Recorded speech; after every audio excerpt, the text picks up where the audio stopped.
Great. Well, welcome to everybody who's here. Thanks to the planning commissioners for being here and to our guests. So I will convene our meeting of the Burlington Planning Commission for Tuesday, April 25th. It's just a couple minutes after 6:30. First item on the agenda is the agenda. Do we have any changes to it? No changes. Great. Then we have our agenda as presented. Item 2 is a public forum. This is an opportunity for members of the public to speak to us on pretty much any item that they would like.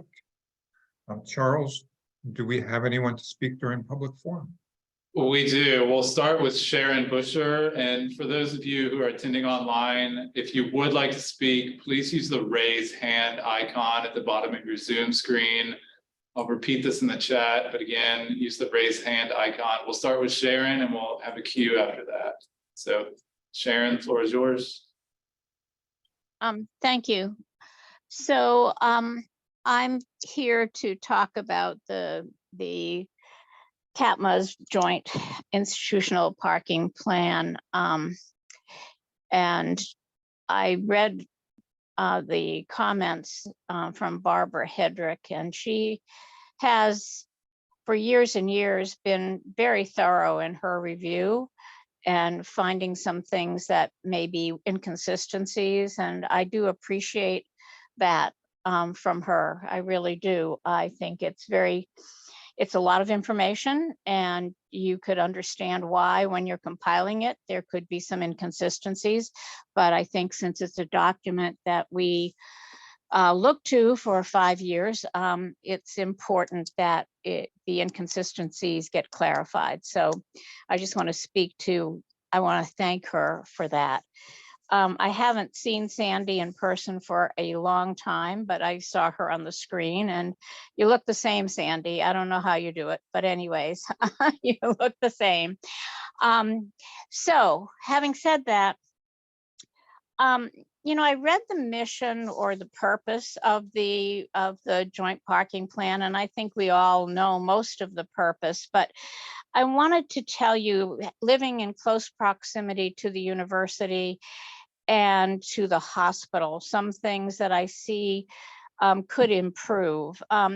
One of them says that one of the missions is to recognize that sometimes at peak times, students and faculty or other people have parked on residential streets, surrounding residential streets. And you go into some detail about how Champlain, which is a smaller school, but has addressed that with working with the city to get some metered parking, dedicated parking, and then a fairly robust enforcement of offenders who don't park where they are allowed to park. I would say that for the University of Vermont and the medical center, I agree with your report saying that you have a very good enforcement on site. Absolutely. Worked at the hospital now and again, been in inclement weather, drove, and absolutely, if you parked in the wrong space or spot, or if you didn't have a permit, there was absolute enforcement of that violation.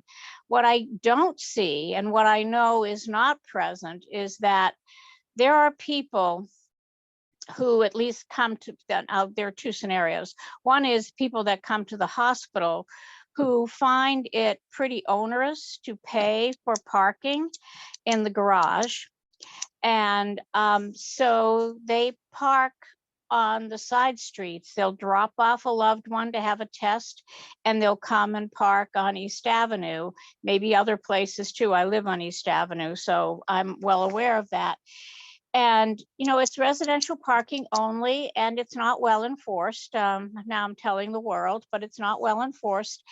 But it is occasionally enforced, and I don't really want them to leave having had someone have a test and all the stress associated with it in addition of a ticket. And so I feel like that's a vulnerability that the hospital, and I'm telling Sandy and the group for CATMA, the hospital could do a better job in enforcing. And the other way the hospital could do a better job is to tell people when they go for tests that they can go to the desk and get a pass so they don't have to pay for parking. I think that is something that is silent, and I'm not quite sure why. I don't think that's really fair. So I'm just making that observation. For UVM, not so much violations here, so much on East Avenue. Have seen that on Mansfield Avenue, but I think that it's better controlled now, I would say, than in the past. But I don't know, and I don't know whether Sandy's going to speak to it, what kind of, I don't see UVM now coming around, their police coming around and looking like they used to, because I don't see Burlington police coming around and looking like they used to either. So I think it might be a matter of the number of officers, but enforcement not on site is weak, if at all existent. And I just wanted to point that out. In your numbers, the other thing I wanted to say was that and you know, as having worked at the hospital, and I know Alex works there, I know that we get some of this feedback, but I know you've really tried hard to encourage people to carpool, but I don't know how to encourage people to carpool, but it doesn't look like you've made great strides in that. And I'm not saying, I just don't know how we can do better. So that's another observation. And the last thing that I wanted to say was that you talk about the fleet, the parking of vehicles of your fleet, and there's a fairly large component, maybe not all of it, but a lot of your fleet parks off of University Road. And I wasn't quite sure. I mean, the activity of that fleet and that workforce, because you've got your grounds people there too, is really early in the morning. And I guess what I would say, even though this is the joint parking plan, maybe University Road needs to be looked at a little more carefully, because they hit some kind of bumps that reverberate in all of the houses that are in close proximity.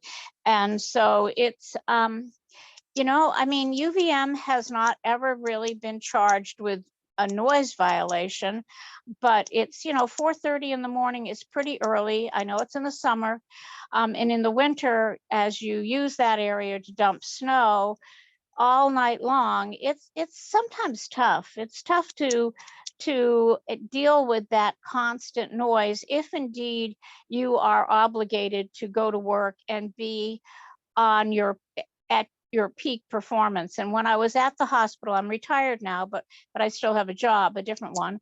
But when I was at the hospital in transfusion medicine, I needed to be really on top of my game. And so getting disturbed was problematic. And I don't know if that is the case for other people, but I'm just pointing out the vulnerabilities and some places where, even though these are somewhat a little bit off topic, but they are related to how you manage your traffic and where you park people and how you enforce the criteria that you've put in place. So thank you very much, Sandy, and the Planning Commission for listening to me. Thank you. Thank you, Sharon. All right, Andy, next we're going to go to Barbara Hedrick. Hey, Barbara, welcome. Hi, good evening. Can you hear me? Yes. Great. Okay. So my comments are regarding the Joint Institutional Parking Management Plan. I want to thank Sandy and her colleagues at CATMA for this work. I know it takes a lot of work, and you know how I love numbers, so I really enjoy digging into it, as you know, because I've been coming to you to talk to you about these reports for like 12 years at least. And this one's no different. I have some suggestions. First, I'd like you to refer to page 47. The on-campus student number includes only those in UVM-owned dorms, and you can see that's 5,775. The off-campus student number of 7,741 includes the 600 that actually live on campus in Redstone lofts and Redstone apartments. And they should not be counted in the off-campus population because they do live on campus, but also because they have their own parking lots. So if you live in either of those residences, you have a parking lot that no one else can access. And you're not allowed, if you live in those buildings, to buy a parking permit elsewhere on campus. So those 600 students really need their separate table so that you can look at the number of parking spaces that are dedicated to those two buildings. And CATMA mentions that number in the report. I think it's 357. And then offset that by how many cars do those students bring to campus? And they have a very high percentage rate that they bring to campus. Like in a previous joint institutional parking management plan, it said more than 60% of those students bring their cars to campus and they're on campus at peak hours. And I did the spreadsheet myself. And what ends up happening is all of those parking spaces for those buildings get used up by students who live in those buildings.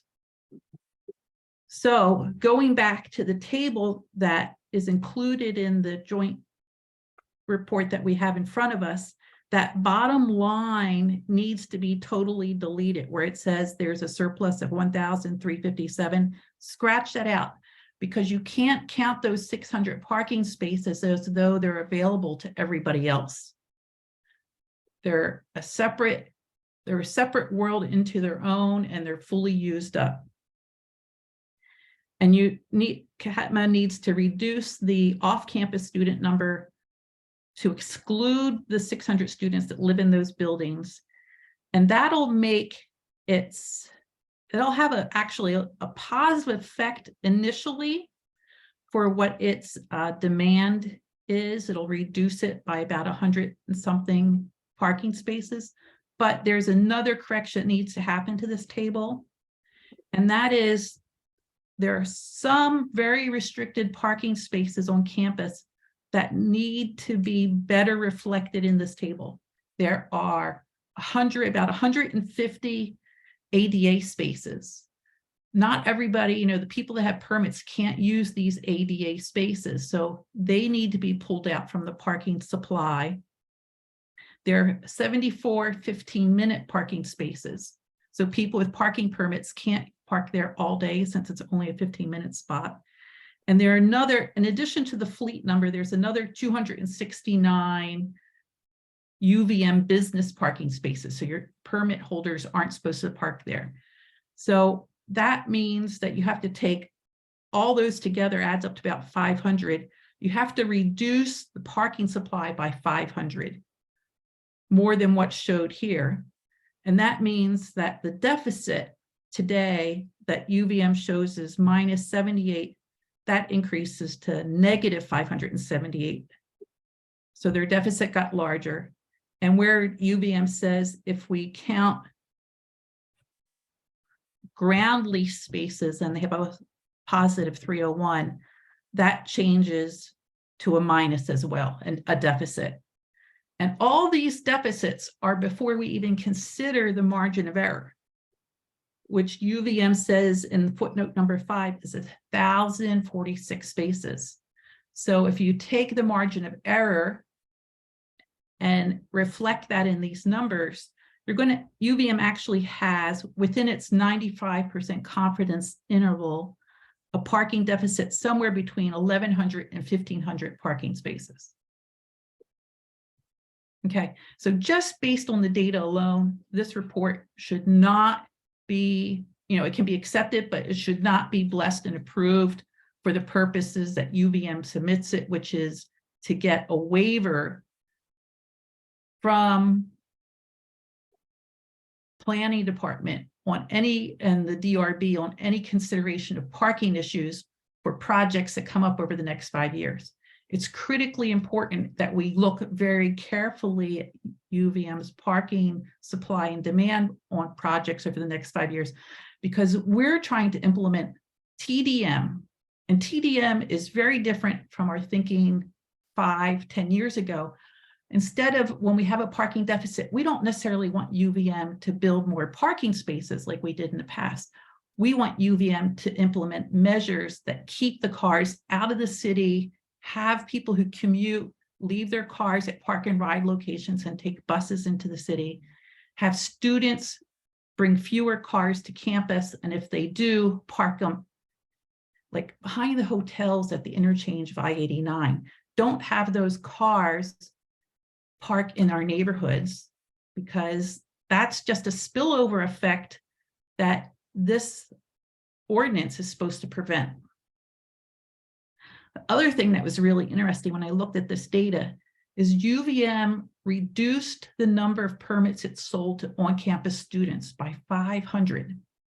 And that's why we saw dozens and dozens of requests in Front Porch Forum of on-campus students who qualified for parking permits.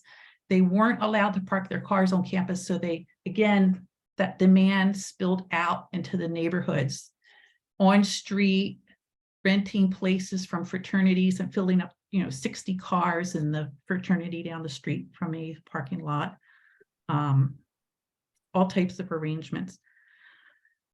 So I encourage UVM and CATMA to do exactly what the DRB wanted, and they requested in their letter when they last looked at this joint institutional parking plan. The DRB letter is dated December 1st, 2020, and they asked UVM, what new TDM measures can you provide or do better at to reduce single occupancy vehicles? And that's the commuters coming in from out of town and the people who live in town driving up to campus. That's the other reason why I think this report should not be approved, is because the one in front of us, the report in front of us, completely ignores the list of things that the DRB requested. It doesn't provide the TDM strategies and analysis of what could be done better and how they're going to do it and how they're going to reduce SOV. It doesn't provide an accurate count of off-street parking and unmet demand. For example, the 500 students that live on campus that couldn't park, that's not reflected in this demand number in this table in front of us. And UVM also hasn't explained how it's going to satisfy the parking demand for the PFG complex when that project is finally done and UVM has 2,000 more seats and uses both venues at the same time for a 7,500 person conference. The only other 7,500 person event UVM has is the graduation. And that's when all the other students are gone, except for those graduating. All the employees are gone, and there's police, closing off streets. So, UVM's talking about having conferences and trade shows with 7,500 people, and there's no parking strategy in the Joint Institutional Parking Management Plan to discuss this. And they didn't even reveal this to the DRB when they went for a permit. So the DRB asked for explanation on that and a strategy and a supply and demand analysis. Okay, so that was number 2, why the reason the report should not be voted on, should not be approved, is they haven't met the requirements or the information request of the DRB the last time this report went to them. Third topic has to do with this list on page 44. And I think this is probably, I'm just going to wrap up with this one thing, but I think it's so important. The reason UVM provides us with this information is so that it can avoid having to discuss parking with the DRB when it applies for a permit. So it's trying to streamline its permit application process. But all these projects really need to be explained much better because they could have huge parking impacts. So while we have typically focused just on the supply and demand analysis, we really need to spend much more attention looking at what projects UVM has planned. And this table needs a couple columns added to it. It needs number of beds column. It needs number of new seats. Like if there was a column back when the PFG project was first proposed, that number of seats, change in number of seats in the stadium should have had a plus 2,000 in it. So we need those two columns, number of beds and number of seats, so that we know exactly, have a better idea of what the project involves and what's happening. But one thing that really popped out among the information presented to me is that their housing projects, there are 3 different housing comes up 3 times on this list. There's 100,000, and then the next instance, it's between 150,000 and 500,000 square feet. So if we add those 2 together, that means UVM plans, and they said conservatively, to build between 250 and 500,000 square feet of housing on campus. Well, I'm like, okay, how many beds can fit in 250 to 500,000 square feet? So what I did is I looked at Coolidge dorm, Coolidge Hall on this sheet says it's 30,500 square feet. And I know that Coolidge has about 140 something students in it. So I just did the math and figured out you need 209 square feet per bed. Well, how many beds does 250,000 to 500,000 square feet mean? It's about 3,000 students, 2,000 to 3,000 students. So that number, the amount of housing they say they're going to build on campus, doesn't jive with their enrollment forecast. So their enrollment forecast is probably very low if they're really going to build that amount of housing, because UVM has told us they don't plan to build housing for juniors and seniors on campus. And the graduate student housing, it's only 150 beds. So again, the numbers in this report don't jive. That's why we need more columns here, number of beds, number of stadium seats, that type of thing will help us understand it better. The thing that also I found very concerning is that for every housing project, UVM, those I just mentioned, is going to add 200 parking spaces. So,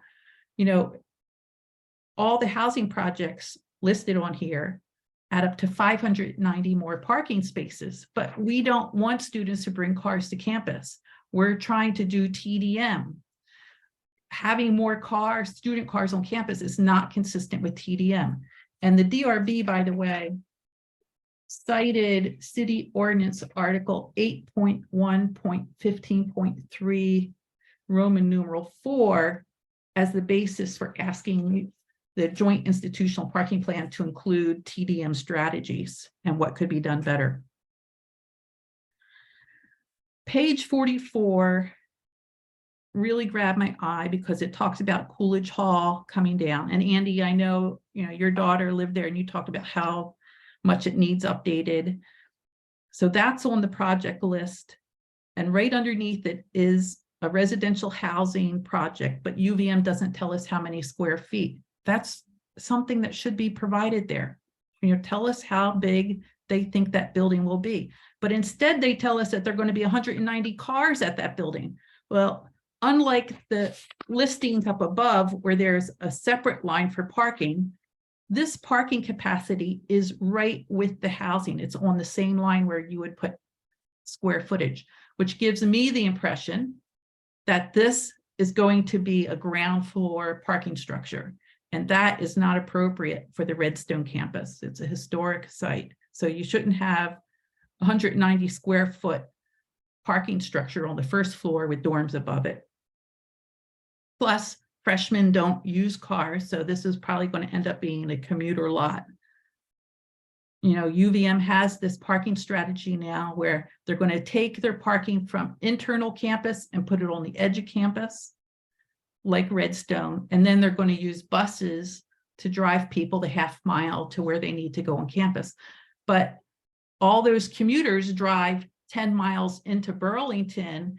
And so UVM really isn't doing the right thing by shortening their commute by half a mile because they're parking on the edges of campus instead of inside campus.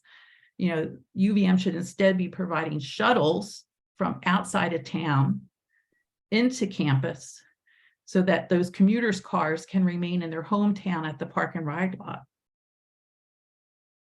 Anyway, I really feel like the table on page 43 and 44 needs to have much more detail, much more in transparency, and maybe some descriptions on what these projects are so that we can really understand their parking impact before you give a parking waiver for these projects. Barbara? Yeah. This is really useful and interesting information. Do you know how much longer you have for this? No, I think I'm done. I just wanted to take one last look at my notes here, and I think I'm done. Thank you so much for your patience while I shared all that. Great. Well, thank you very much. That was a lot of work you did getting that information to us. Thank you. Well, I hope it's useful. Charles, is there anyone else? It looks like that's it, Andy. Okay, great. All right, then we'll close out the public forum. On the chair's report, I don't have anything to report today, so we're on to director's report. Megan? Thank you, Andy. Just a couple quick notes for the commissioners that were not at the executive committee meeting earlier this evening. We are getting ready to present our FY24 budget to the City Council's Board of Finance. So just a few highlights for you. Not any surprises, I would hope, for the Planning Commission in that budget. We are anticipating continuing at our existing staffing levels next year. A main driver of the changes in our actual budget lines this year will just be changes in personnel costs across the city and our share of that for our department. We are anticipating from the perspective of how our work plan interfaces with our budget that many of the projects that we've talked to you about in recent meetings, the major zoning amendments that we're working on for the South End and the neighborhood code, projects that we've just been able to get off the ground, including impact fee studies and the forthcoming TDM plan that you'll hear about, and a couple of projects that were in our budget this year that we haven't been able to start, including historic preservation and Plan B TDU North End. All of those projects are projects that we will continue to dedicate our staff and consultants' efforts on, and are anticipating asking for our FY23 funds to roll over into FY24. So we're not anticipating or budgeting for major new projects that you haven't heard about so far. So that will be the gist of our budget presentation to the Board of Finance. We're anticipating in about 2 weeks. And that will kick off the City Council's process of reviewing the mayor's budget and moving towards something that can be considered for adoption by the end of June. So I think that's the major update that I wanted to share with you tonight. Okay, great, thank you. We'll move on to item 5, which is the 2023 to 2028 Joint Institutional Parking Management Plan. Who's going to kick this off for us? Andy, I'll give a brief introduction. We've got Sandy Tebow and Josh Katz here from CATMA, as well as Karen Sentoff from VHB, the consultant that works on the JIP. And we have a number of representatives from the institutions here. We also have Scott Gustin from Permitting and Inspections. So the institutional parking plan refers to section 8.3 in the ordinance, which is really intended to make sure that neighborhoods adjacent to and surrounding the institutions are not unduly sort of burdened by parking and vehicle traffic. related to the institutions. It also acknowledges that the institutions, given their size and institutional capacity, can manage parking on their own. And there's sort of a third, I think, implied and reinforced intent here to reduce overall vehicle miles traveled by members of the institutions. And so what is before you today is the 5-year update to the JIP, the UVM Medical Center, UVM, and Champlain College take part in. So it is a summary of the sort of number of students, faculty, staff, visitors, et cetera, related to each institution, how those institutions intend and currently practice managing parking and vehicle transportation, as well as the documentation of the vehicle fleets of those institutions. You've heard a little bit about that already, as well ultimately as plans and strategies that each of the institutions independently and collectively have for managing transportation demand within their campuses. So I will turn it over from here unless Megan wants to speak to an issue that I think was raised in the public forum. So we'll go to Megan first and then kick it over to the CATMA and VHB team. Great, thank you. So Charles had noted that there are really 2 primary goals in terms of the intent of this parking management plan that's enabled in the comprehensive development ordinance. And I just wanted to speak briefly to the commissioners as a reminder that one of the things that you've worked on within the last year is an update to this section of the ordinance, which changes how the joint institutional parking management plan is used from previous years when this was approved or when this was reviewed by the Planning Commission. So prior to the City Council approving a change to our parking policies, the Joint Institutional Parking Management Plan was in fact used essentially as a waiver from the overall parking requirements collectively for the institutions, and ultimately kind of served as a roadmap for approving individual projects within the 5-year plan in terms of meeting their obligation for parking under the ordinance. Because the policy has shifted from one where minimum on-site parking requirements are required of all uses across the city to one where maximum parking limits are enforced for all uses across the city, that has changed the orientation of how the JIP is used going forward. So the purpose of this plan is no longer actually to approve a waiver from a minimum on-site parking requirement as it would have been in the past, but rather is intended to be a more holistic plan looking at the parking demand and supply needs of the institutions individually and collectively, and present a picture of how that demand is being managed. It can still be used in the process of reviewing individual development proposals on the institution's campuses.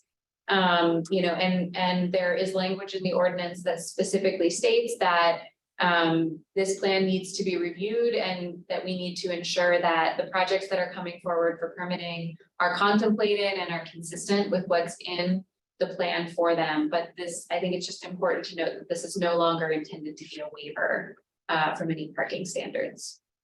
So I think with that, I'm happy to turn it over then to the CATMA team just to begin the presentation. Great, thank you, Megan. Can everyone hear me okay? Yes. Good, all right, thanks. Sandy Tebow, Executive Director at CATMA, and always appreciate the feedback from city staff and the public. You know, this report's continued to evolve over the years, and as Megan just mentioned, the orientation of this plan has changed, so appreciate the feedback, and we try to incorporate it the best that we can, and we'll continue to improve on it as it's appropriate. And I just want to kind of mention, you know, we're all still continuing to learn and understand the effects of the pandemic on commuting and for employers. There's more telework. There's hybrid schedules, there's employers are changing policies. We're seeking sustainable funding to maintain and ideally expand transit and other multimodal improvements, including micromobility, an on-demand shuttle service. So we do need more and better transportation options in our region and state. And I think there's some exciting efforts in the year ahead with the I-89 corridor TDM bundle study that's going to be occurring. And I know the city of Burlington with your transportation options TDM study. So I think there's still a lot we're all working through with the pandemic and funding. So hoping, to have more and better solutions moving forward. So joining me tonight is Josh Katz, CATMA's analyst, and Karen Sentoff with BHB, the consultant for the project, who will lead tonight's presentation. I know all the commissioners here are familiar with CATMA and this document. And I just hope everyone had a chance to read the report and the supplement that was provided. I think Karen's planning to spend about 20 minutes going over some key takeaways from the report. And it sounds like we might have about 20 minutes for questions. And it would be, ideally it'd be great to sort of have an understanding of how this report will move forward to the DRB. And we're happy to answer any questions following the presentation. Great, thank you for mentioning that, Sandy, and Karen and Josh, if I might just jump in one more time really quickly. I meant to mention, especially for the new commissioners that are here, the Planning Commission's role specifically tonight. The way that the ordinance is written, indicates that this plan will ultimately go to the Development Review Board. The Development Review Board will hold a public hearing on this plan and ultimately consider the adoption of the plan or the approval of the plan for up to 5 years. The Planning Commission's role in this process is to review and ask questions, discuss the plan, and ultimately to pass along any comments or recommendations you might have about the plan and about the DRB's consideration of it.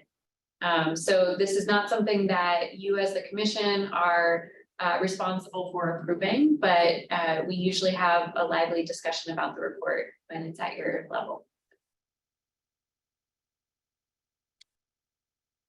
And Karen, are you able to share your screen?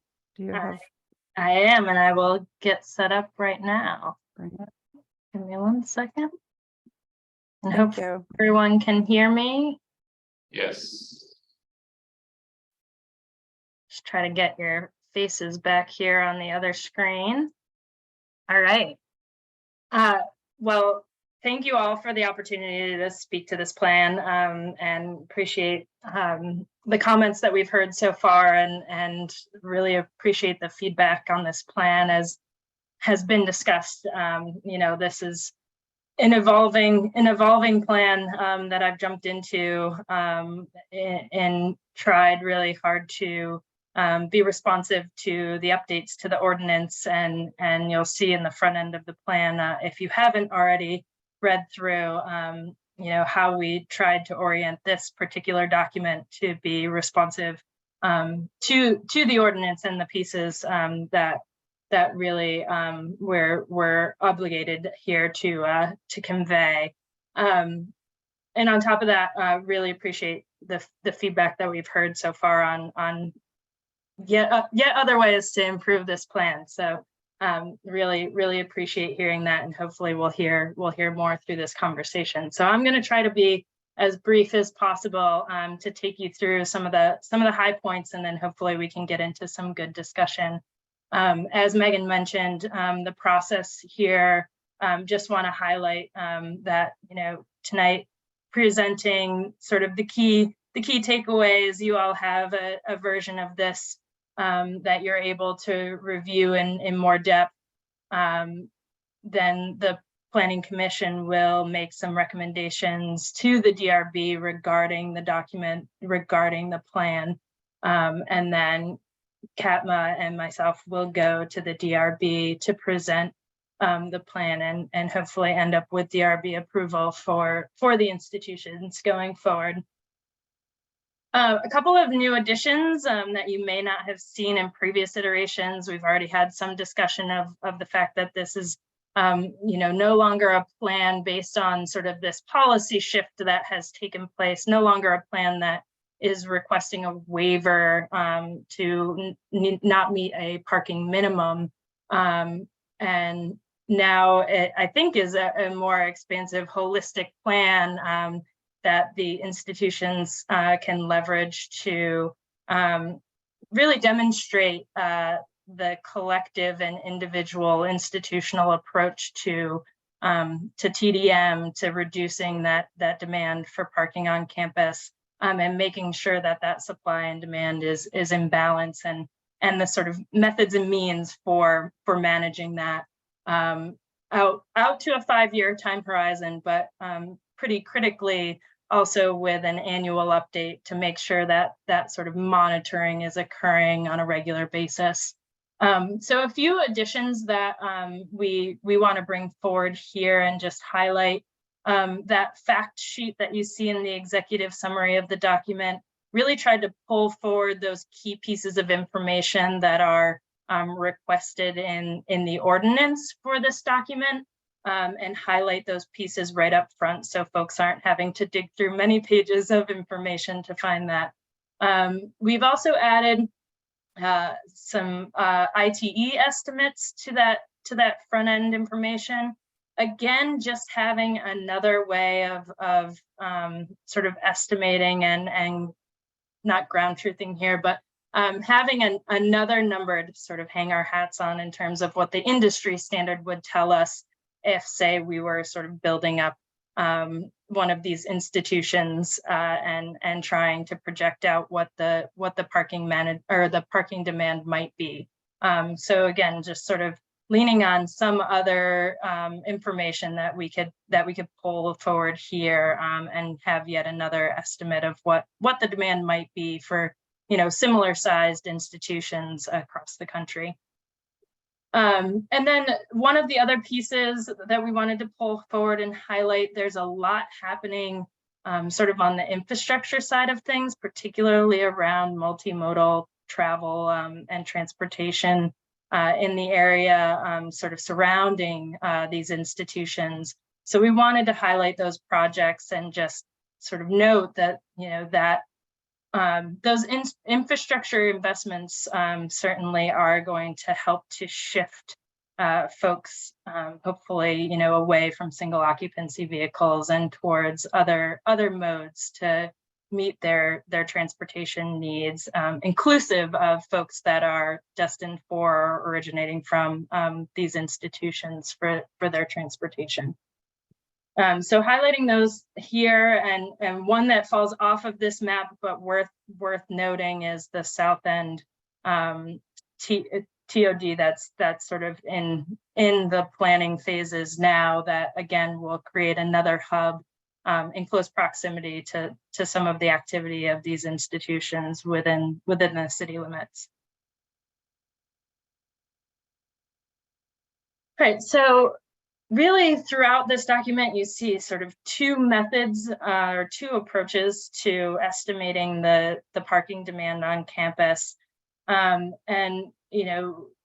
there, since the fall of 2019, the institutions and CATMA have worked together to sort of standardize a lot counting procedure so that there really is that ground truthing, that understanding of what's happening in the parking facilities across the institutions, quarter over quarter. So quarterly lot counts occurring on the same dates and same peak times are targeted for consistency purposes to go ahead and understand what's happening out there on the ground.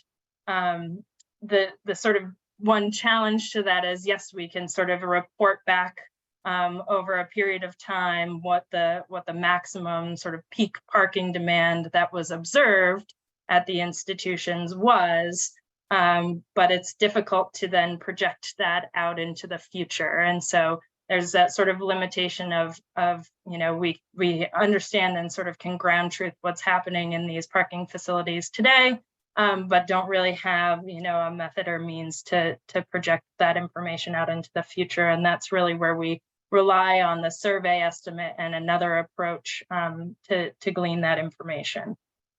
So this data that has been pulled together by the institutions, these quarterly lot counts, informs that utilization number that you see throughout the document, and really gives us a good sense of what we believe is sort of happening on the ground in terms of the peak parking demand situation.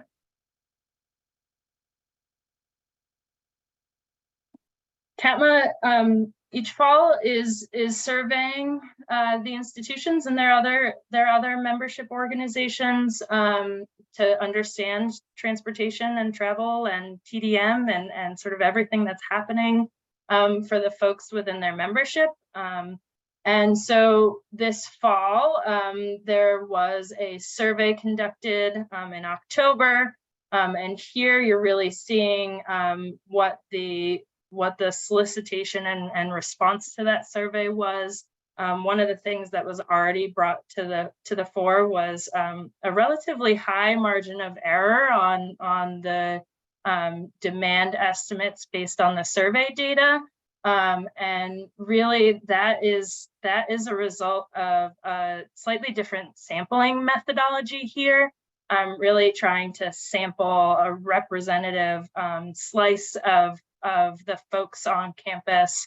And so what you're seeing here, particularly for UVM, is the response number is relatively low compared to years past.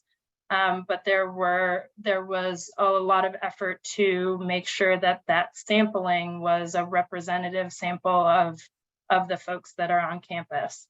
So leading to that slightly higher margin of error than what we've been accustomed to seeing in previous JIPs. Karen, can I interrupt you and ask just a clarifying question? When you mentioned that the sampling methodology was trying to get a more representative sample, does that mean, a better response rate from specific user groups on the campus?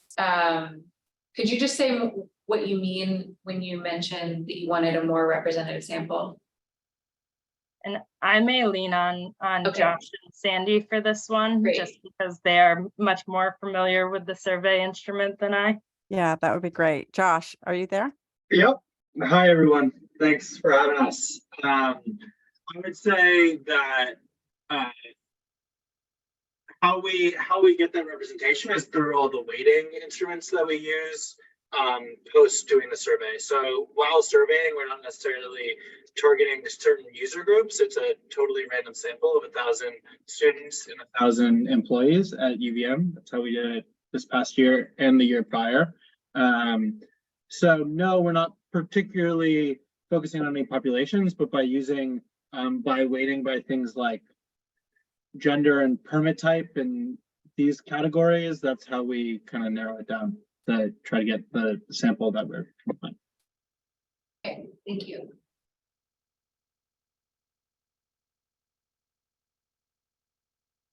All right. So Josh just was speaking to the weighted survey data, so I think we can forge ahead here, but and just checking to see if there's anything else I wanted to say on that. I think we're good on that, and certainly happy to answer more questions on the survey approach. Looking at the survey data and understanding what that's really telling us about the peak parking situation in the parking facilities at each institution. We pulled away from the survey that there's these peak time periods of demand based on the responses from each institution and the different user groups. So Champlain College, you see, it has a peak at noon on Thursdays, UVM, a peak on Wednesdays at 2, and UVM Medical Center on Mondays at 2. So really using that information to then go ahead and estimate the peak parking demand demonstrated by folks during that time period, based on the survey results of whether folks drive alone primarily, carpool primarily, and then for employees and for folks that are greater than half a mile from campus. And then for folks that are on campus, students that are living on campus, that peak parking demand is estimated based on the number of vehicles owned and divided by the number of users or the number of students within that sort of on-campus residential user group. And I think it's important here to just make that distinction. So there's two numbers in each of the demand tables within the document. The first being that utilization number, or that demand based on the utilization and lot counts. And then the demand based on the survey estimates using this methodology and the information from the survey. So here, summarizing each of the institutions and their both current and future parking demand estimates against their supply. One change to note here that you'll see on the screen that isn't reflected in the document, and I think Barbara had already spoken to this a little bit, that giant table, I think it's table 11, of the planning for projects on UVM's campus. There was a double counting of some new housing as this plan sort of evolved and took shape. So there are an extra 190 parking spaces in that future parking supply that have been eliminated.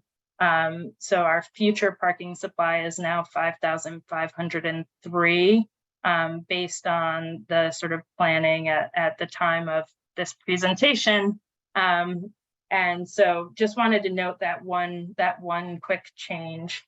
But otherwise, looking here, we see those two approaches to the peak parking demand for each institution. The first one being the demand or the estimate based on the survey, and then the second being the peak utilization, or again, that demand based on the ground truthing of those lot counts. And based on the lot counts, certainly in the current situation, what the institutions are observing and what we're seeing is that the supply is meeting the demand, with the understanding that neither of these estimates is a perfect understanding of exactly what's happening out there at peak times. So feeling confident that these are likely the bookends of what's actually happening on the ground falls somewhere in between these two numbers.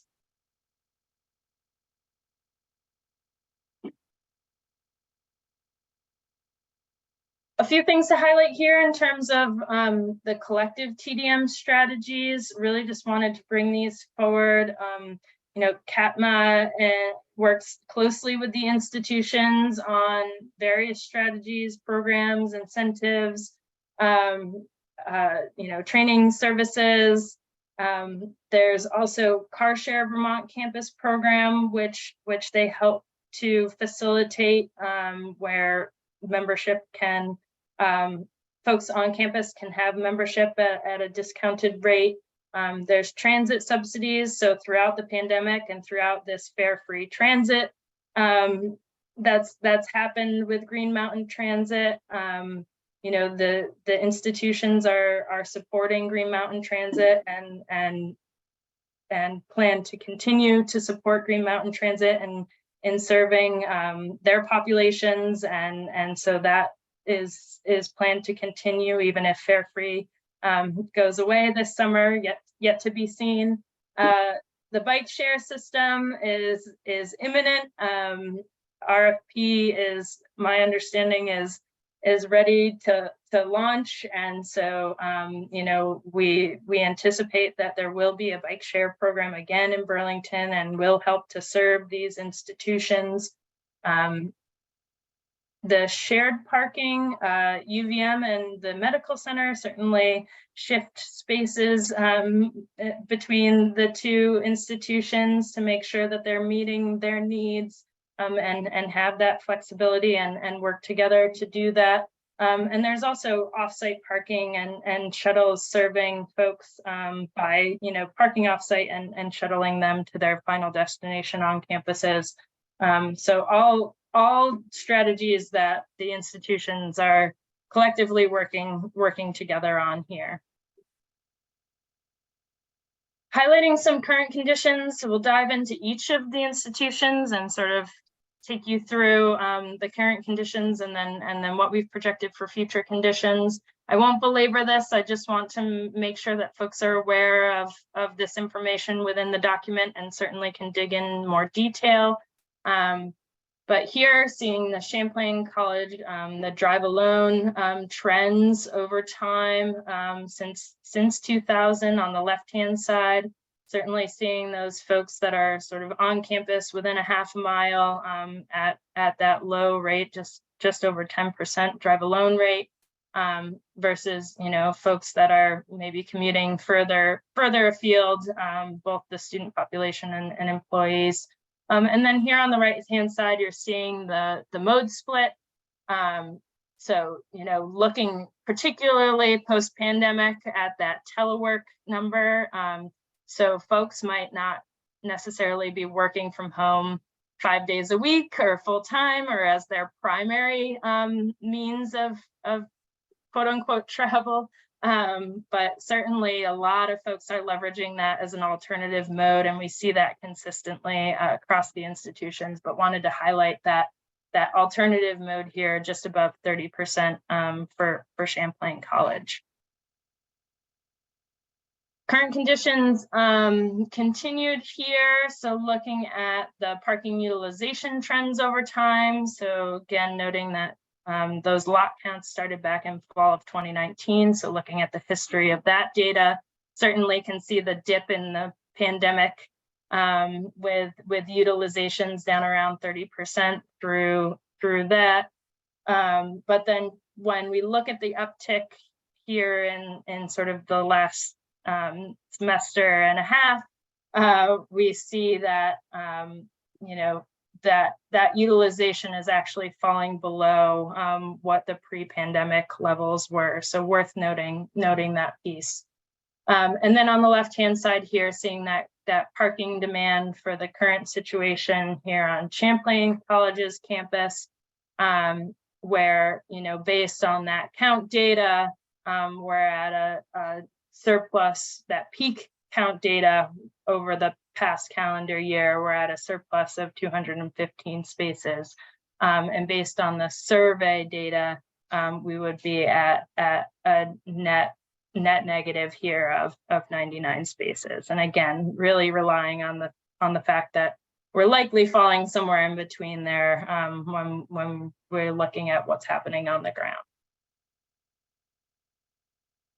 So for Champlain College, not a ton of projects to highlight here, but worth just noting within that 5-year time horizon, there are a few new construction additions to buildings that may be occurring. One to highlight is conversion of a building to a residential hall. So we are accounting for those additional residential beds in our future parking demand estimates.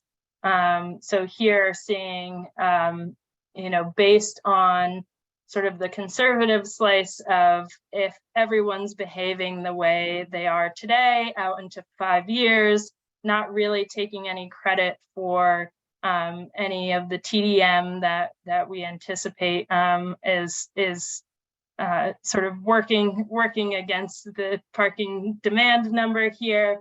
we are at a net deficit here of 350 spaces.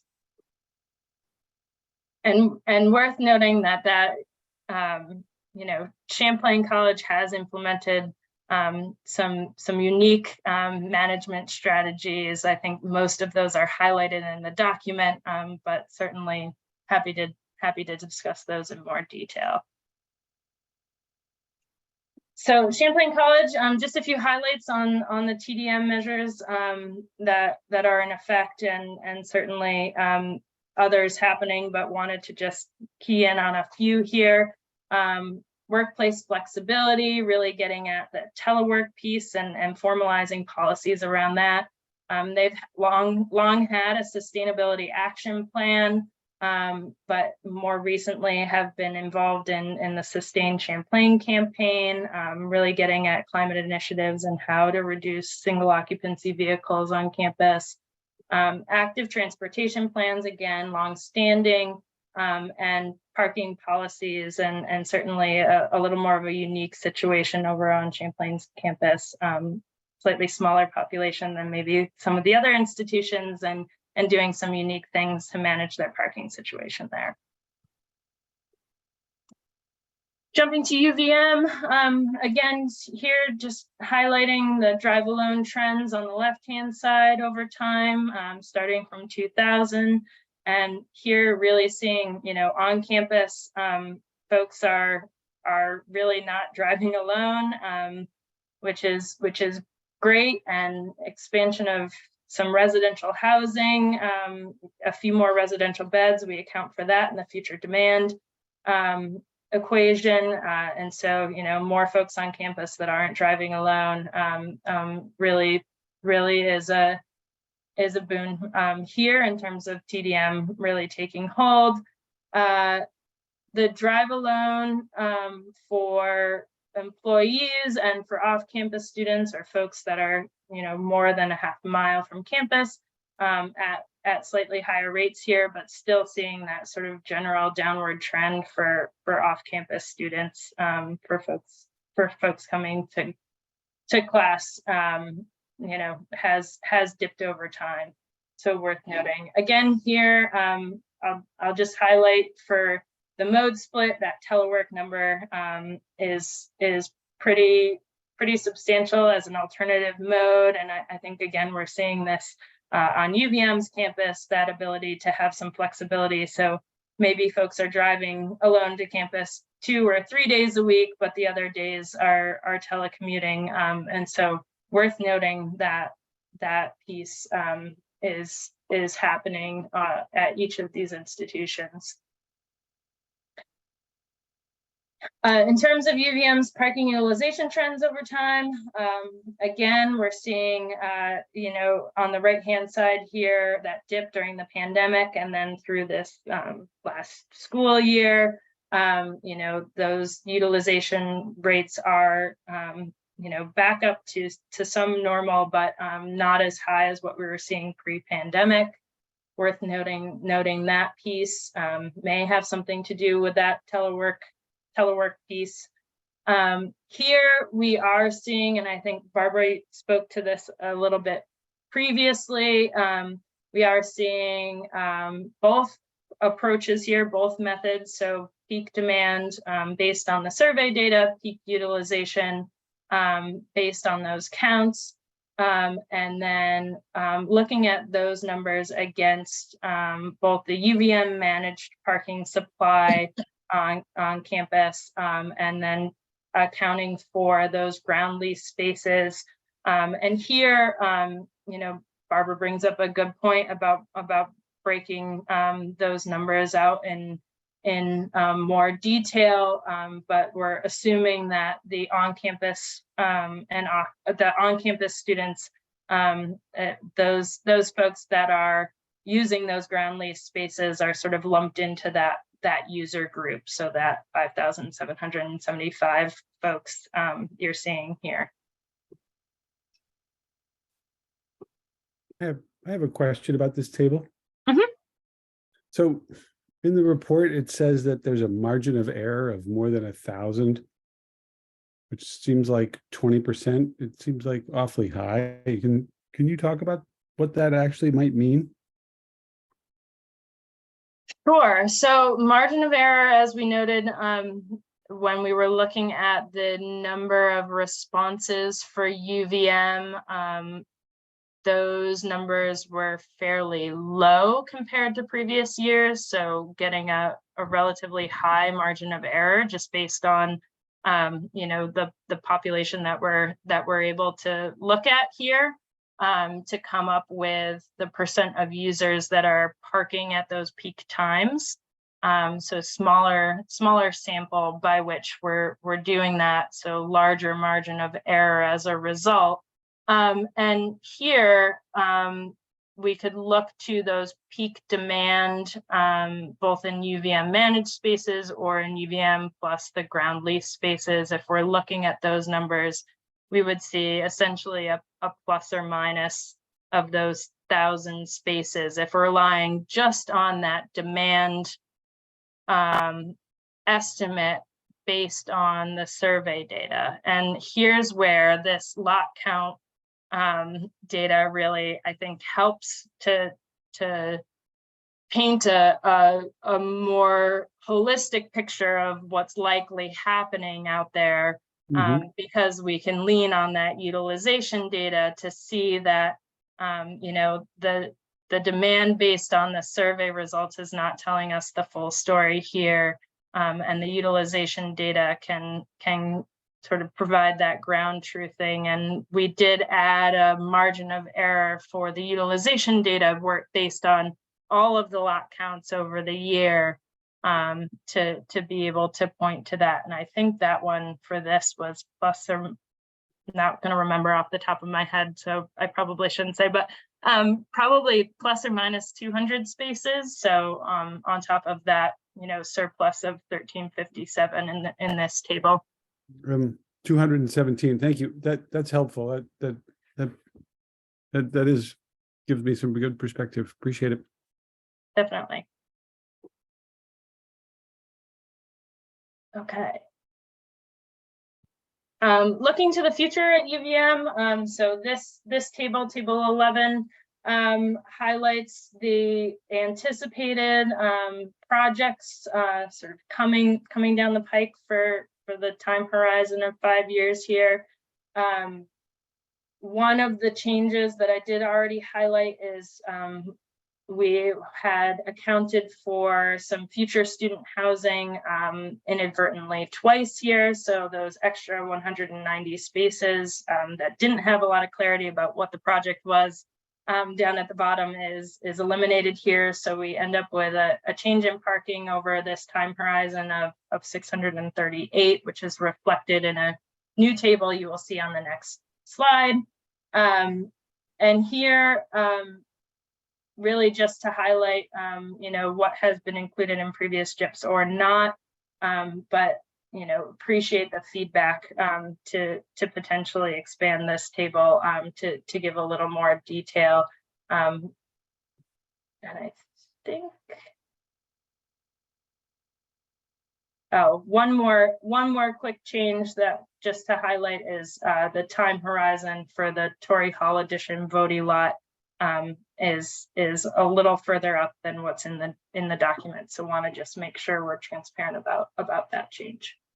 That's it on that.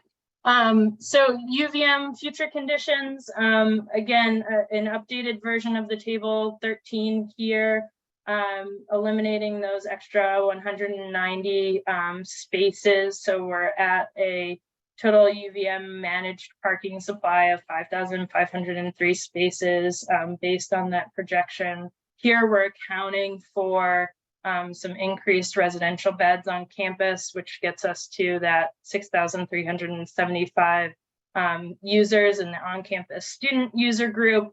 And ultimately that results in a future condition that we're projecting here of 515 spaces in surplus of the supply.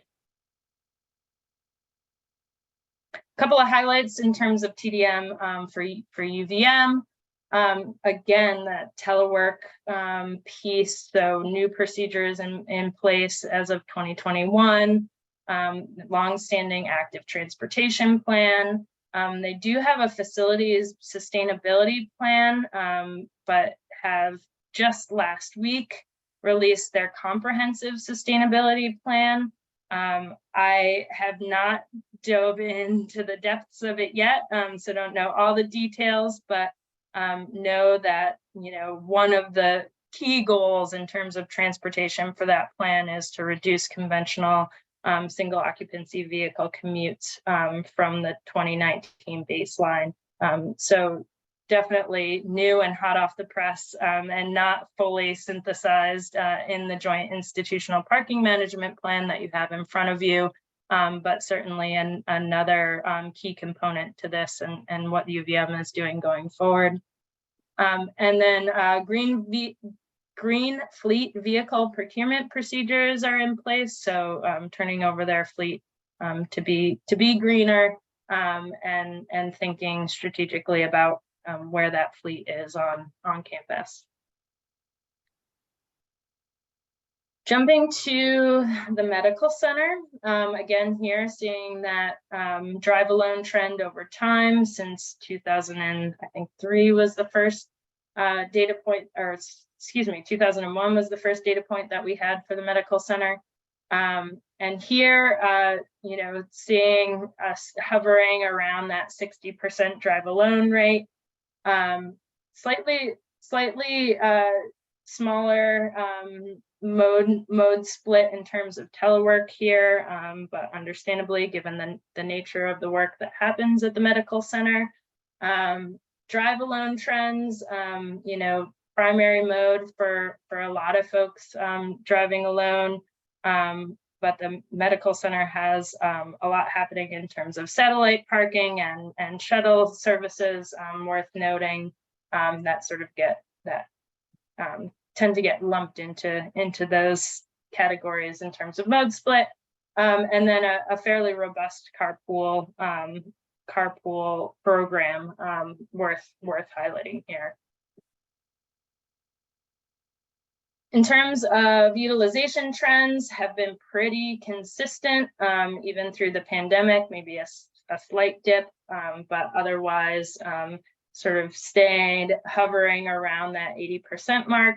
But note that, you know, based on the numbers today compared to the fall of 2019 and early 2020 pre-pandemic, actually sort of falling below what the numbers were at the start of that count program.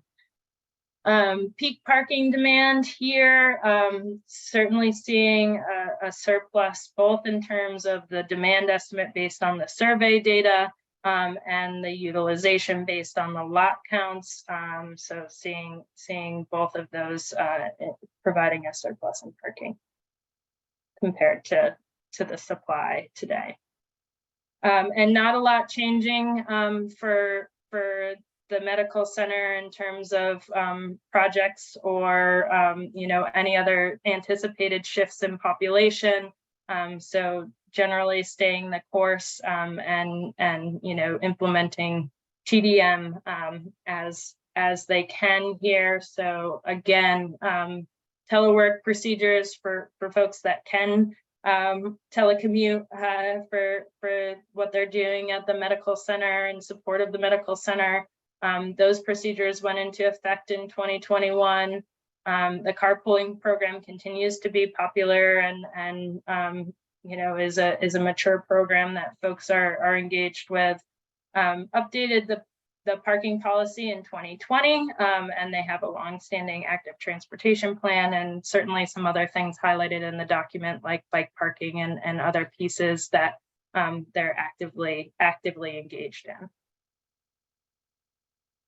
So just to wrap up here, you know, I think one of the key takeaways here, and you see the sort of example to the right, the 2020 JIP, long-term JIP, and then the annual update from 2021. That is the intent here is, you know, do this 5-year forecast and and be thinking about this holistically and across the institutions, but then, take the temperature every year and look at that annual update to understand, have there been any shifts in employment and enrollment?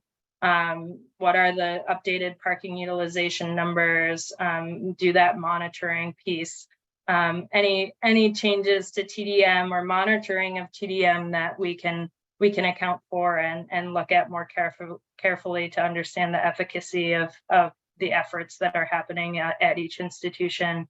Any project updates that might have an impact on the parking demand situation or parking supply situation, and then updated survey trends. So, CATMA will be engaged in another employee and student transportation survey this fall, and that will certainly inform that annual update. And with that, I will give the floor to folks if they have any questions. Certainly welcome Sandy and Josh to jump in as well as needed. Really appreciate your attention and time this evening to talk about the plan.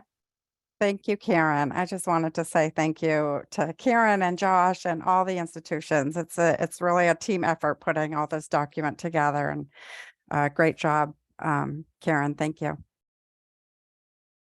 Thank you. Let me bring it to the commission. Do you have any questions or comments? Yes, I do. Yes, Julia. Thanks so much for all the work that went into this. I, know how much work goes into these types of documents, and yeah, thank you also for bringing the key information up to the front. I think that's really helpful for any members of the public and people just looking to get quick information out of this plan.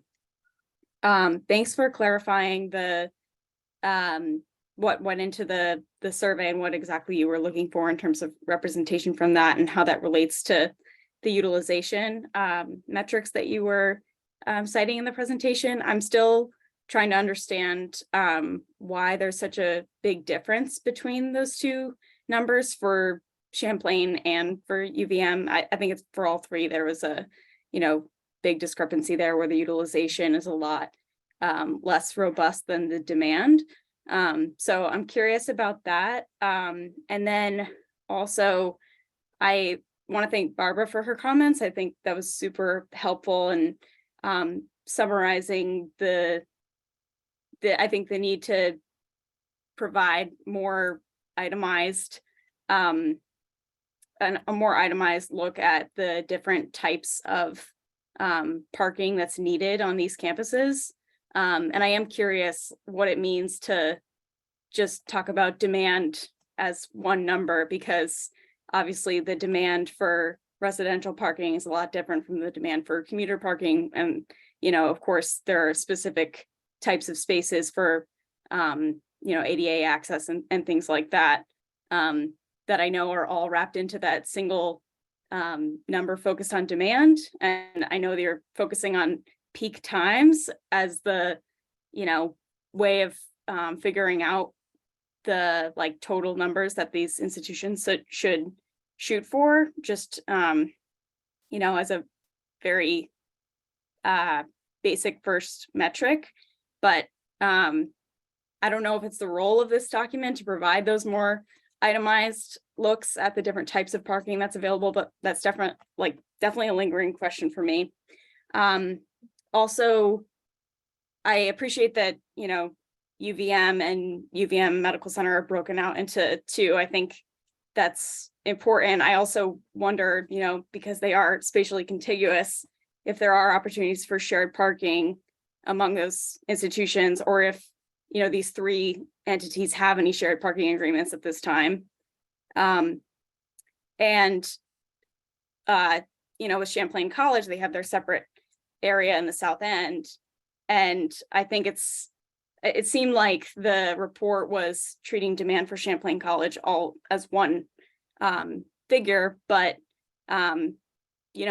if somebody is trying to park closer to campus buildings on the main campus up on the hill, And, you know, I feel like that is a different consideration than if somebody's trying to park, you know, in their facility down in the location of the future innovation district. So that was a lot. Feel free to ask me to repeat anything because I feel like I just rambled a bit, but yeah, thank you for all your work on this. So in the past, what we've typically done is heard the commission's questions and then fielded them out to either, you know, CATMA and their consultant, or to one of the institutions specifically, if that's necessary. And so I know Charles mentioned it earlier, but we do have a lot of representatives of the institutions here. So, I mean, I think that it sounds like Julia's kind of basic questions of why is utilization so much lower than the demand based on the survey, and whether or not there needs to be a more itemized look at the types of parking users and parking resources available. That does seem like a question for maybe Karen and Sandy to speak to, if you wouldn't mind.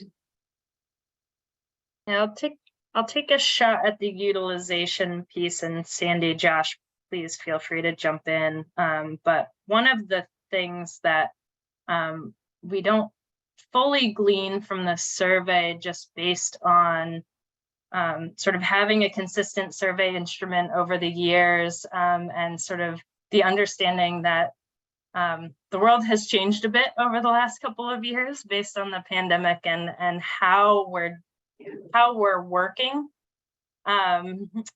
So I think for the demand estimate based on the survey,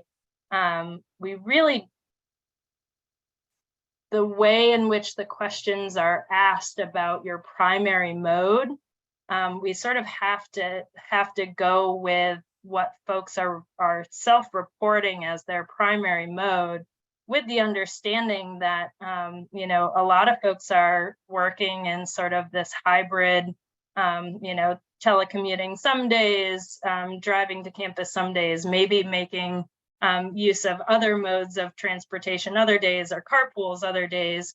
And I think the nature of that question in particular maybe inflates that demand based on the survey results a little more than we'd like, but also with the understanding that we sort of want to have a longitudinal survey instrument that we can use to do that look back and understand sort of trends over time. So I think we're in a little bit of a tight corner here in terms of you know, updating a set of survey questions, but maybe not being able to do that look back. And so I think that leaves us with a slightly inflated number in terms of that demand based on the survey results, just as a matter of sort of the instrument and the wording of the questions.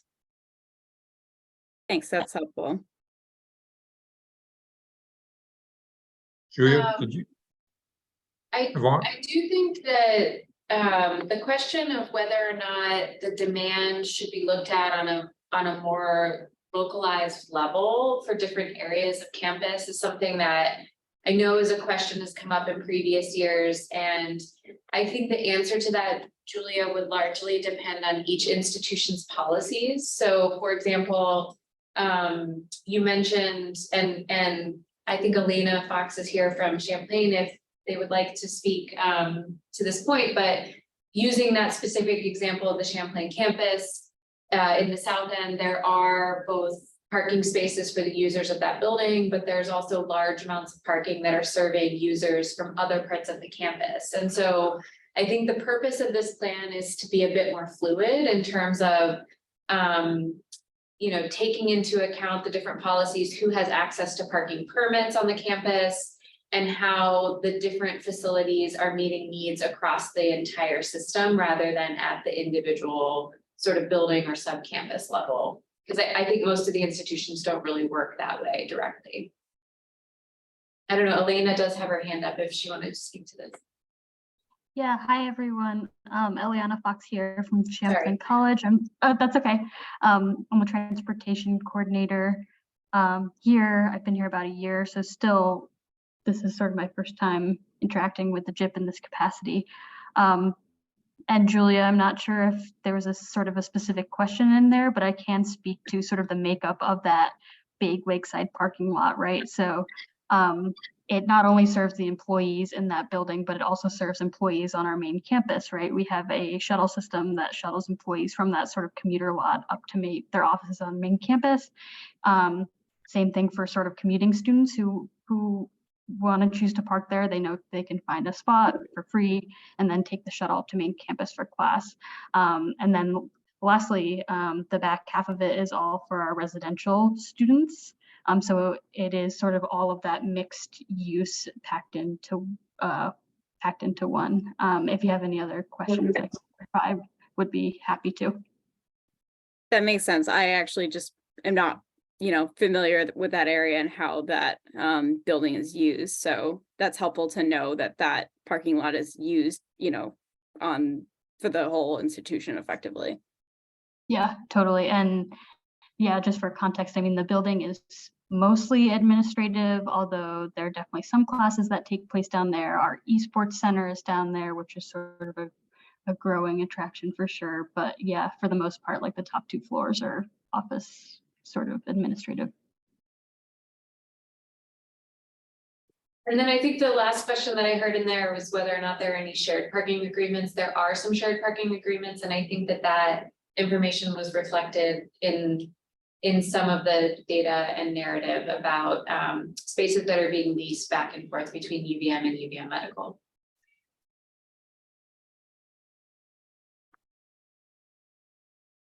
Thanks. Julia, did you have Sorry more about that. questions? All right. Are there any other questions or comments? So, I do have some go ahead. questions about the role of the future TDM study in relation to the JIMP. I think, to Barbara's point about addressing TDM in this document, I think the document does address TDM by listing the different solutions and practices currently in place.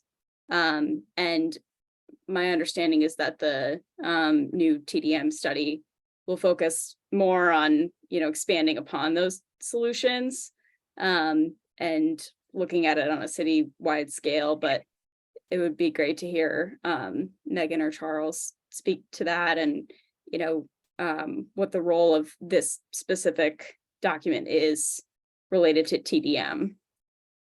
And what should, what's an example of something that, the future TDM study will tackle that's not appropriate for this document.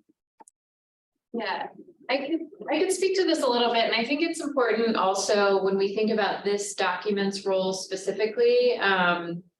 The way that this has always been constructed has been to look at the primary intent, which is about making sure that the institution's parking is not impacting nearby neighborhoods, and reflecting more of a holistic look at how the institutions are managing their parking resources in a comprehensive strategy. So while there is a discussion in here about providing information about what TDM strategies are employed, and we often do have a conversation about really wanting to see really effective strategies being implemented by the institutions to actually reduce that demand.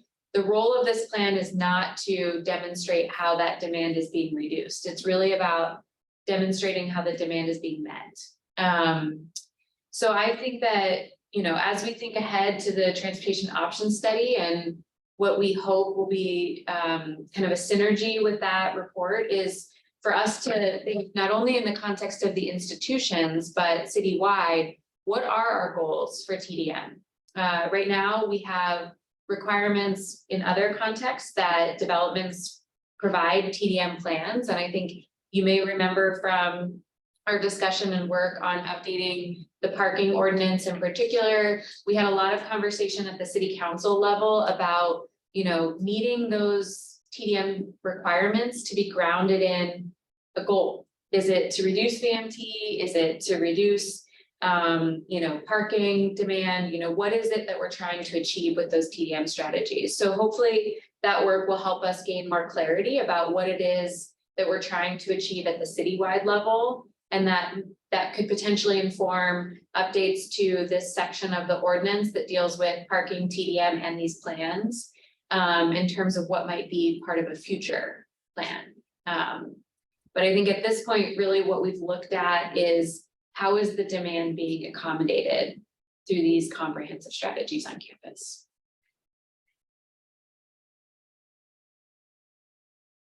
Thank you.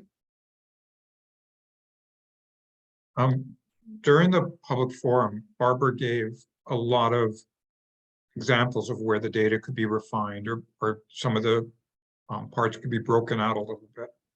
Are there any plans, and I'm sure that you've gotten other feedback from other people as well, are there any plans to revise the report, or is it pretty much it is what it is for right now?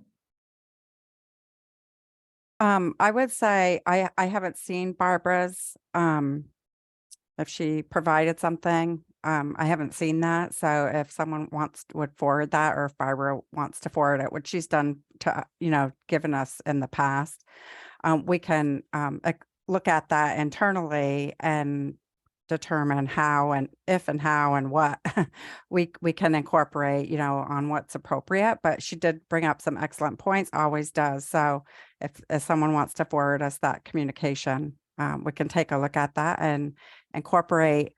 We do have that one change that Karen mentioned in regards to UVM. So we do need to update that to provide. Unless there's any other additional requests from the Planning Commission, then we can kind of update everything all at once before it goes to give you guys a final update before it goes to the DRB. Great. Megan, could you provide a copy of, I think Barbara had provided some written comments as well. Yeah, we will make sure to forward those on to you, Sandy. I apologize. I didn't realize that you hadn't seen them. That's great. I don't think I've seen those either. Okay. Let me forward. Can we, I think what might make most sense is for us to ask Barbara if we can publish that just as a public communication or under the agenda for tonight. I know she doesn't always send her communications with the intention of them being public communications, so we could, it looks like she's here. Hi, folks, I'm still here. So the communications I provided, I'm happy to share, and you can publish, well, the data is what Sandy's looking for, and that I have not sent to the Planning Commission or Megan or anybody. So yes, I would be happy to submit that to everybody in the meeting if you're interested in seeing it. Okay, and as far as the comments that you've shared previously, Barbara, then we'll make that a public communication that we can post with tonight's agenda materials. Yes, please. Okay. Great. Good, thank you.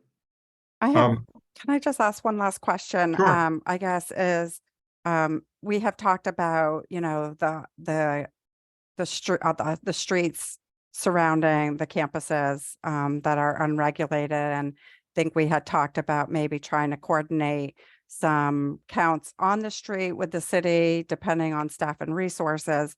And is there any movement, Megan, or maybe we can talk about this offline, but about looking at those streets that are unregulated and free up by the campuses and maybe collaborating on some solutions there? Yeah, this is a question that comes up every year when we talk about this plan.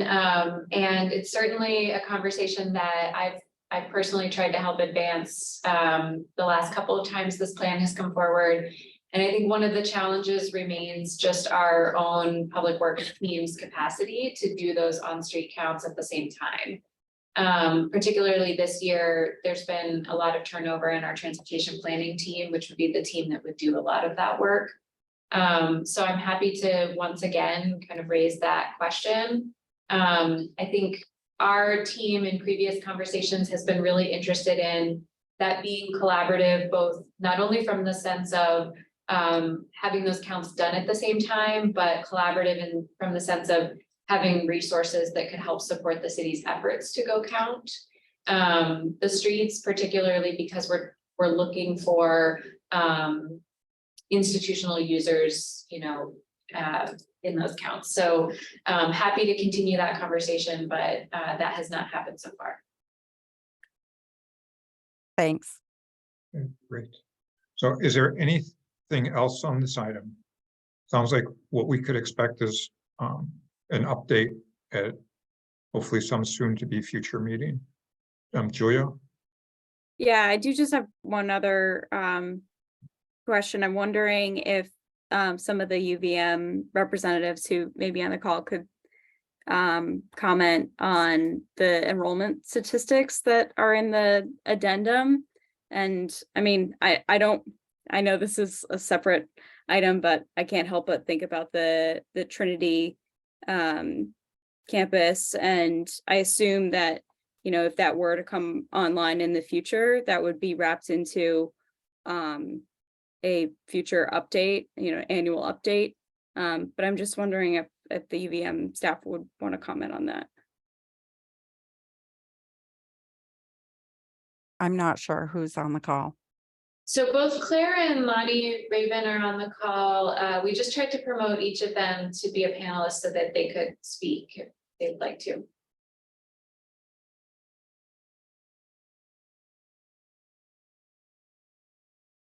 Maybe just Yep, Lonnie, it looks like you're ready to speak. Hi there. Yes. Hang on one second. In terms of new housing potentially affecting enrollment, there's not a direct connection. And I would wait until we can get further information from UVM. Enrollment is a pretty complicated subject, but in general, our housing is for existing students. We're not going to increase enrollment. Well, obviously not increase enrollment in order to fill up the housing, but we don't build housing to deal with increased enrollment. That's what I want to say. So maybe, did I understand the question correctly, Julia? You're muted. Sorry, I was muted. Yeah, no, thank you. I just was interested in hearing the university's perspective on that. And I see that, in that table that we were looking at earlier that has all of the forecasted projects, Trinity's not currently on the list, obviously because it's on hold at the moment. So I am just curious because that would be definitely something to consider in a future update if it were to become an active project, how it would relate to this. So right, and I can say that the administration has been directed by our board to create more housing, and we're evaluating multiple sites in Burlington on campus land for the feasibility of doing so. One of them is Trinity, but the project is obviously dependent on whether the city council ultimately approves the zoning changes. We're not in a position to discuss other sites publicly at this time, but we don't have another proposal in the near future. So in general, the JIP does not approve building projects. Whatever project we do come forward with, that would still need to go through the entire public regulatory process as an independent project. And if I could just maybe speak from the city's perspective, and I know Scott Gustin is here as well. I don't know if he has anything to add to this, but this is another sort of subtle change to how we use the JIP based on the change to the city's parking ordinance. But I think in general, one of the things that we would be looking to first and foremost when any of these institutions come forward with an individual development proposal is, was it in the JIP? And is the kind of general scope of this project consistent with what was contemplated in the JIP? If the answer is no, I think we would probably look to, is it one of these, new housing projects that maybe wasn't thoroughly defined at the time of the plan? Like, is that kind of what this project might be fulfilling the role of?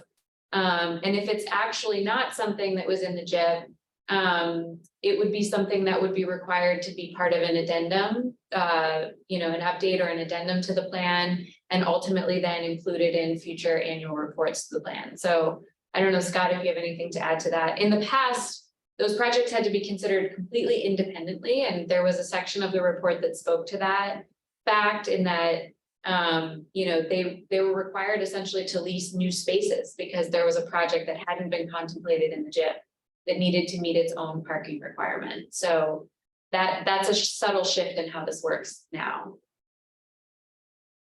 Yeah, I would only reiterate that the JIP doesn't drive development proposal, but development proposals that come in within the time horizon of the plan need to be in the plan. And if they're not, as Megan just said, it's a little more complicated than it was under the prior Article 8, but basically it would need to be reviewed under the standards as a standalone project, but then would need to be included in an addendum to the JIP in future editions. Thanks. Okay. Is there anything else before we close this item out for tonight?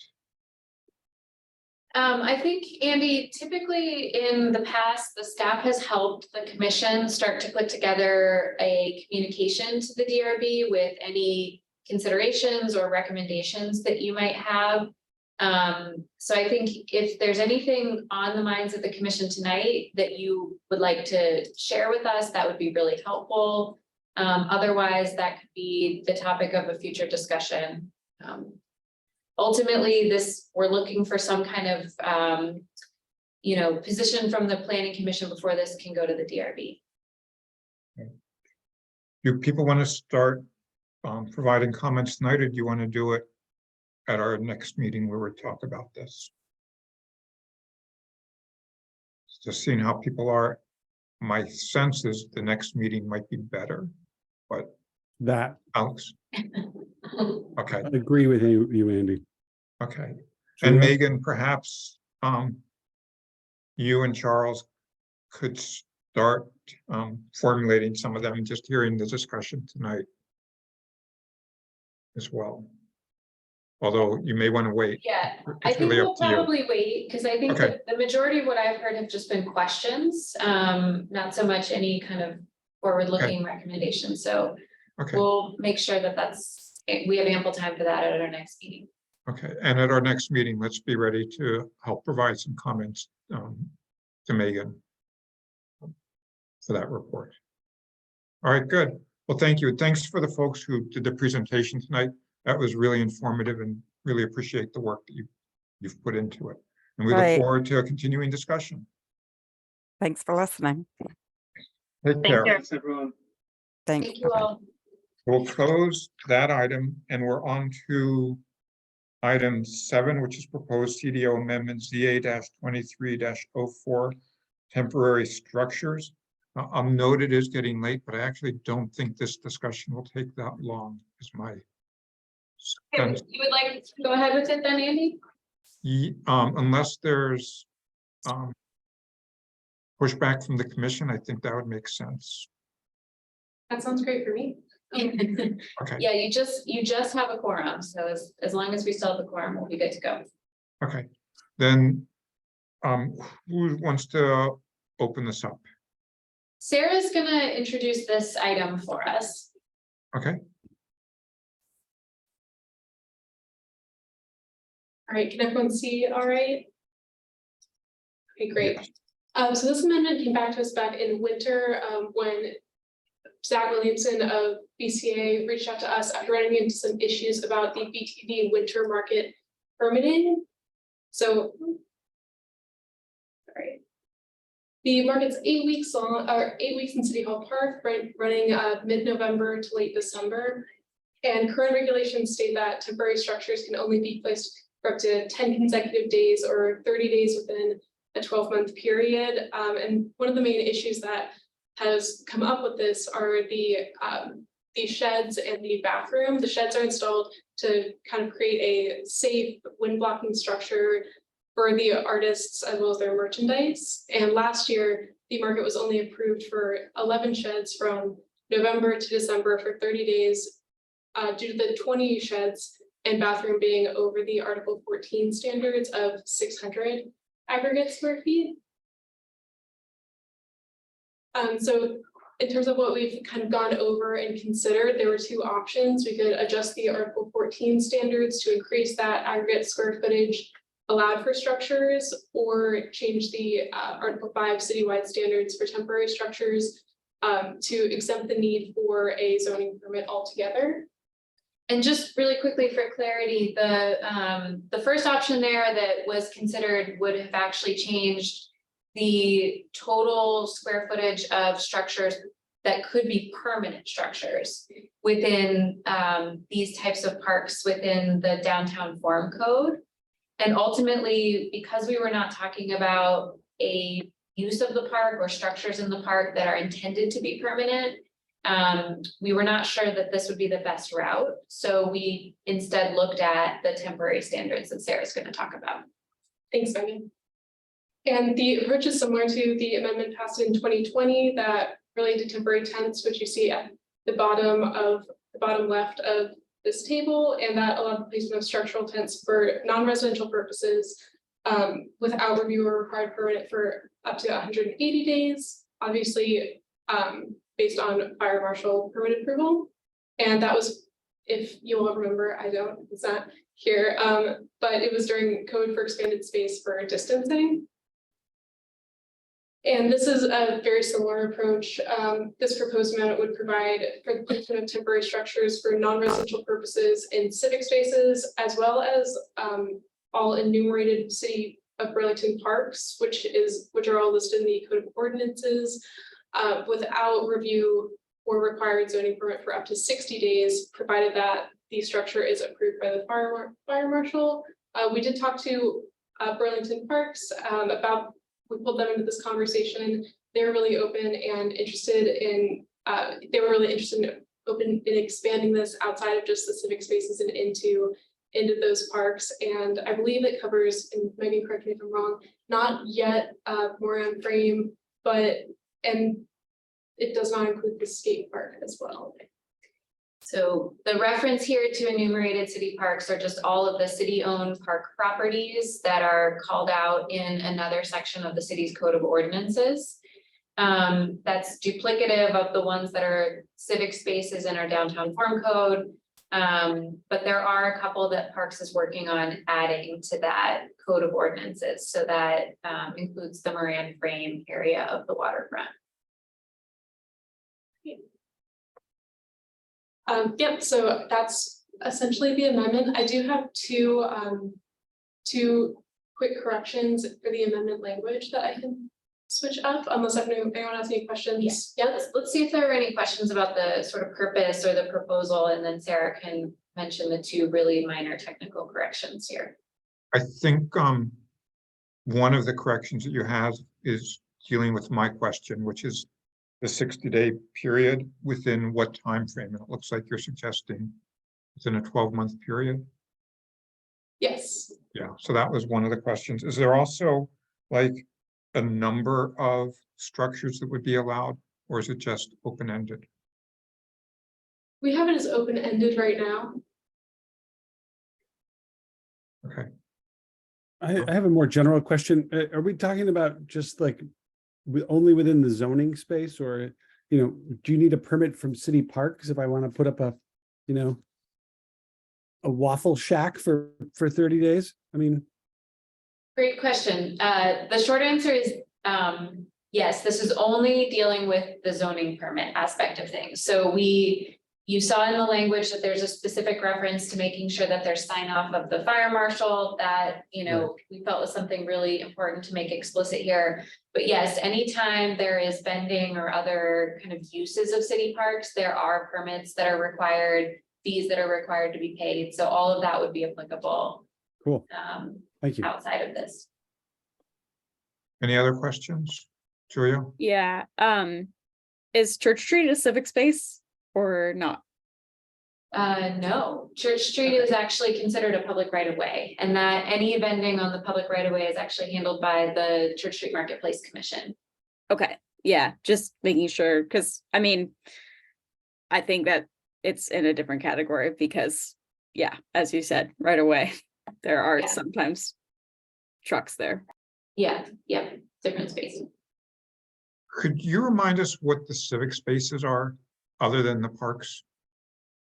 They are just parks. The civic spaces are the zoning, civic space refers to the zoning district that's applied to the parks that are in the downtown Forum Code area. So there are things like Perkins Pier, Waterfront Park, City Hall Park, Smalley Park, I think is one of them technically that's still in the Forum Code. And the reason we call them civic spaces is because things like lot coverage, the amount of structures that are allowed to be within them are governed by what type of park they are, rather than the fact that they just are a city park, if Okay. that makes sense. Are there any civic spaces that are not part of the parks? I don't think that there are any civic spaces that are not a city-owned park, no. Okay, good. All right. Thoughts from the commission on this? I say we roll Sarah's changes. Wait, what was that? We go with Sarah's changes. Just the two changes that I have are minor typos. This first one, it says as written A through E, and in the language in your packet, it says E temporary structures. This is just clarifying that typo, as well as in the addition, it read both civic spaces as all enumerated parks, and just clarifying that's and all enumerated parks. And then you need to add in the 12-month period. Great. Correct. We'll add in for up to 60 days within a 12-month period into that suggested language as well. Great. Just one, this is a minor typo. I don't know if we really need to do it as part of this, but in the sort of the table, in the table right above the part that you added, it said where it says 180 days within and there's just a typo. We might as well fix it while we're here. That's great. We can fix that. Anyone have any comments, questions, or not supportive of this? I'm supportive and I'm admiring of your proofreading skills. Well, I just noticed it while I was looking at this. Yeah, this is a great change. We're getting what we pay for with Andy on the commission. There you go. And you're paying. Ooh. So will this come back to us, or is it ready to warn for a public hearing, or what's the? It's ready for your approval for the statutory report and for ready to warn for a future public hearing. Okay, somebody want to make the Alex? Can I move that we warn it for a public hearing with the accompanying statutory report As amended? as amended? Yes. Is there a second? Second by Julia. Any further discussion? All those in favor, say aye or raise your hand. Any opposed? Sounds good.